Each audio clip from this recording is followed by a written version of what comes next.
Hey, hey, hey. Bienvenue à toi. Bienvenue sur ta radio.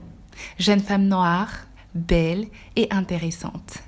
Bienvenue sur le NYO, le Noir YouTube Observation. Bienvenue sur la Nyon Danse. Avant toute chose, j'aimerais déjà remercier mes tout premiers abonnés. Merci pour votre présence et votre confiance.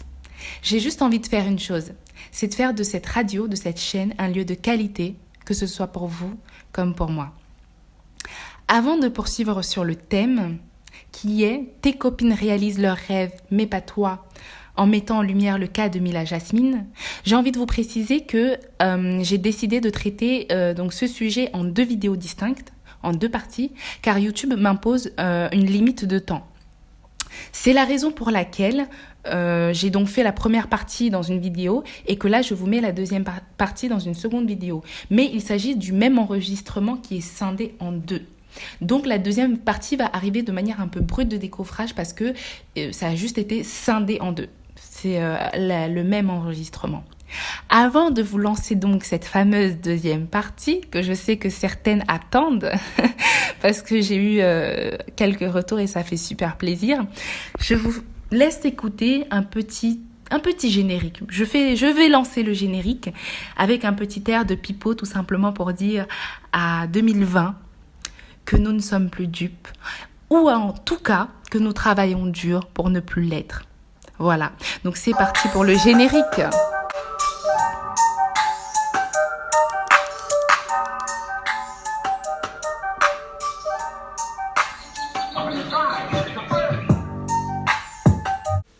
Fin du générique, je lance la deuxième partie de la vidéo. 1, 2, 3, c'est parti. Un cas comme ça, un cas similaire m'est déjà arrivé en fait. Et en fait, ce qui se passe, c'est que et pour moi, en l'occurrence, c'était une ancienne pote qui a percé dans un domaine, percé entre guillemets, qui a excellé dans un domaine dans lequel moi aussi, je travaillais, j'avançais, je voulais exceller dans ce domaine-là. Et elle a vraiment excellé d'une manière, c'était remarquable. Et j'ai failli abandonner entre guillemets, moins mettre du cœur, pas abandonner, mais moins mettre du cœur dans ce domaine parce que je me disais, la foudre ne frappe pas 2 fois au même endroit.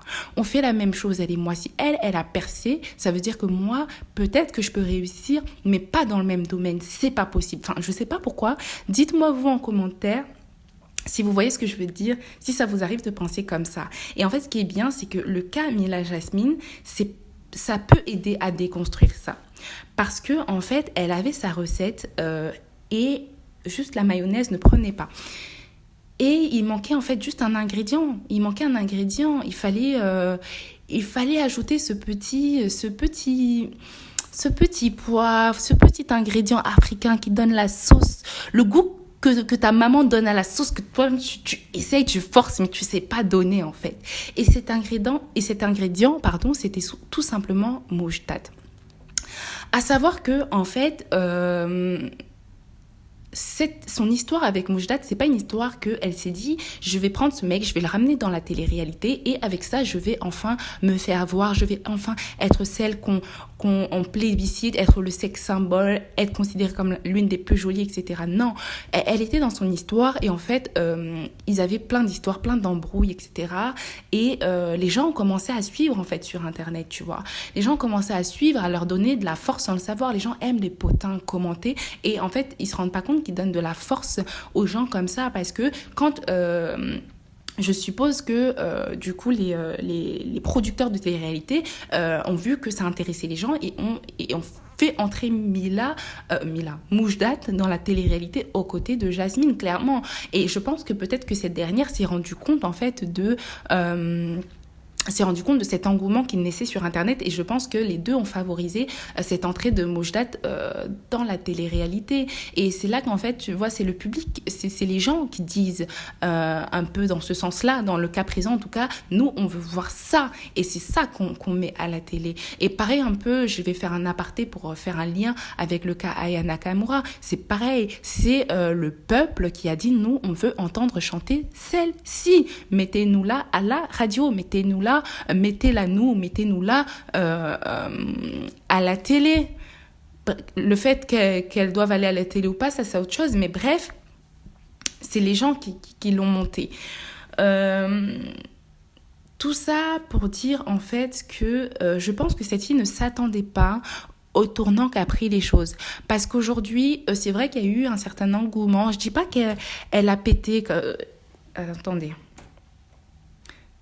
Je dis pas qu'elle a pété exactement comme ses copines, mais à son niveau, elle a pété l'objectif et rempli. C'est-à-dire que c'est plus ou moins le sexe symbole en ce moment.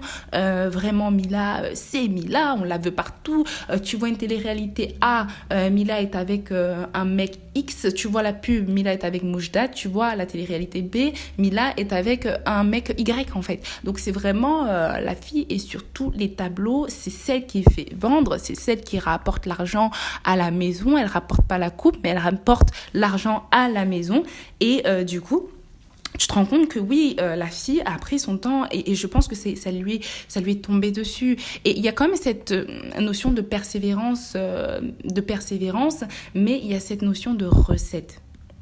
Il y a cette notion de recette à trouver. Il y a cette notion d'ingrédient qui manque en fait.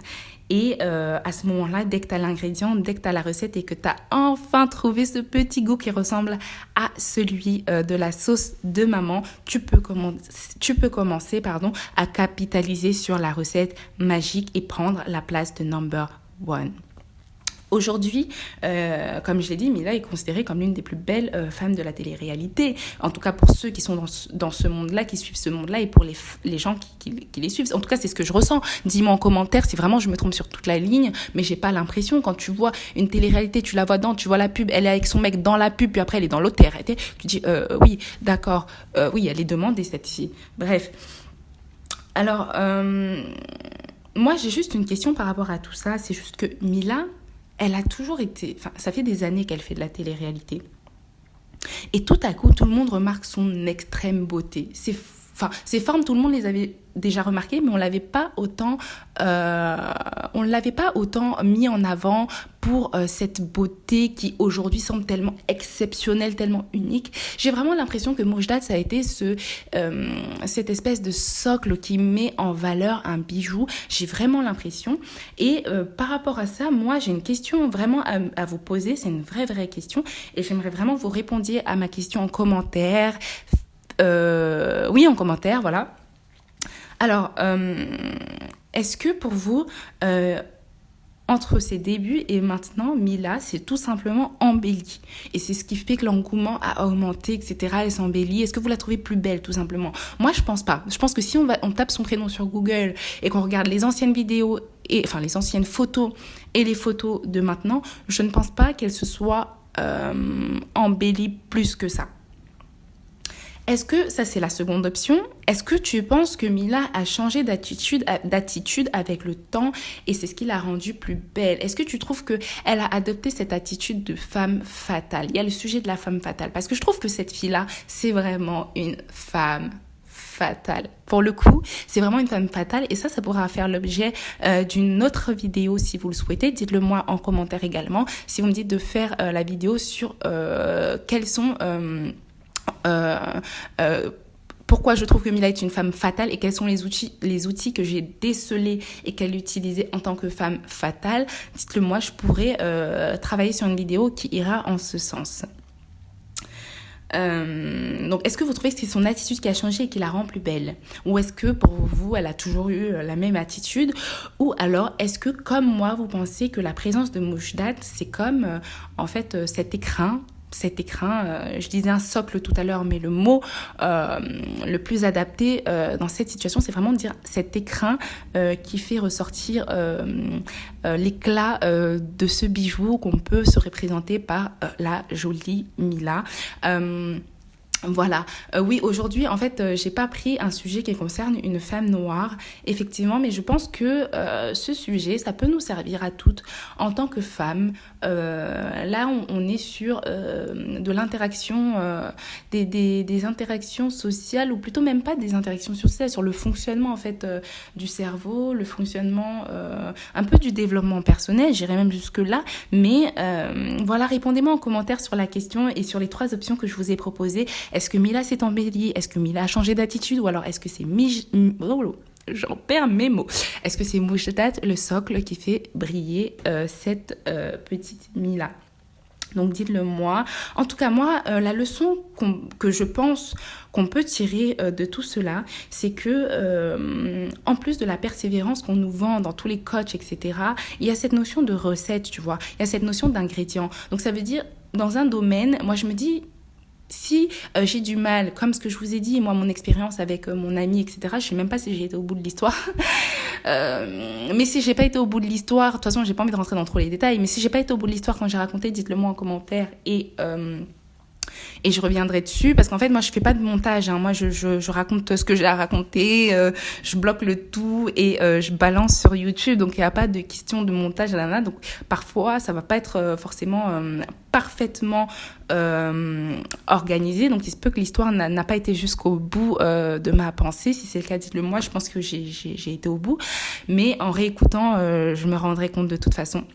Et s'il faut, on pourra aussi en discuter en commentaire. Voilà. Donc tout ça pour dire que oui, il y a cette notion d'ingrédient, il y a cette notion de continuer de persévérer, mais autrement. Tenter autre chose, ajouter une autre façon de faire, modifier le mindset. Vraiment ce truc de continuer de le faire, mais ajoute un petit truc, tu vois, ou alors retire un petit truc, ou fais-le autrement, ou des choses comme ça, tu vois. Il n'y a pas que persévérer, s'obstiner, tel un bœuf qui poursuit je ne sais quoi. C'est vraiment, ça m'a vraiment...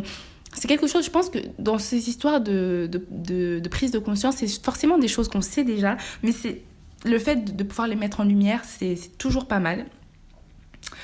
Voilà, donc le but c'est essayer différemment pour arriver tout simplement à son but. Voilà mes gnocs et mes gnoyettes, j'espère que ce thème d'aujourd'hui vous a plu. Dites-le moi en commentaire, encouragez-moi en mettant un petit like, un petit pouce. Voilà, c'est ma deuxième vidéo, je suis trop contente, vous êtes déjà 12 abonnés sur la chaîne, ça paraît rien du tout, mais je suis sûre qu'on va aller loin. Merci de me faire confiance encore une fois et je vais lancer le générique là pour vous quitter. Je vous fais des gros bisous. Je vous souhaite une très très bonne soirée. Et vous étiez sur NYO Noir YouTube Observation.